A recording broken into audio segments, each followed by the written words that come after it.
ইরানের বিরুদ্ধে হামলায় অংশগ্রহণ করা ইসরায়েলি বিমান বাহিনীর পাইলট, কমান্ডার ও ড্রোন অপারেটরদের বিস্তারিত ব্যক্তিগত তথ্য সংগ্রহ করেছে ইরানি গোয়েন্দা সংস্থা।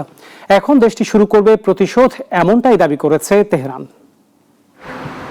জুন মাসে ইসরায়েলের হামলায় অংশ নেয়া বিমান বাহিনীর সদস্যদের নাম, ঠিকানা, ইউনিট ও ঘাঁটির তথ্য ইরানের হাতে এসেছে। এই তথ্য ভবিষ্যতে প্রতিশোধমূলক হামলার কাজে লাগবে বলে জানিয়েছে তেহরান। সবার নাম পরিচয় প্রকাশ না করলেও কয়েকজনের কথা জানিয়েছে ইরানের গণমাধ্যম।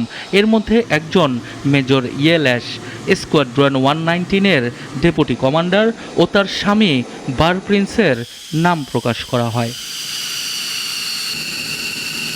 ইরান জানিয়েছে স্যাটেলাইট ইমেজের মাধ্যমে তাদের বাড়ি ও চলাফেরার পথ নজরদারিতে রাখা হচ্ছে। ইরান দাবি করে তাদের গোয়েন্দারা এসব সেনার অতীত অপরাধমূলক কর্মকাণ্ডের নথিও সংগ্রহ করেছে। ইসরায়েলে ইরানের পাল্টা হামলায় ইয়েমেন শহরে এক বিমান সেনার বাড়ি ক্ষতিগ্রস্ত হয়েছে বলেও জানিয়েছেন ইরানের গণমাধ্যম। তেহরানের অভিযোগ, ইসরায়েল তাদের সেনাদের স্কুলের মতো বেসামরিক স্থানে সরিয়ে অভিযোগ এড়াতে চায়। তেহরান সতর্ক করে বলেছে, এই তথ্য শুধু নমুনা, ভবিষ্যতে আরও গোপন তথ্য প্রকাশ করা হবে।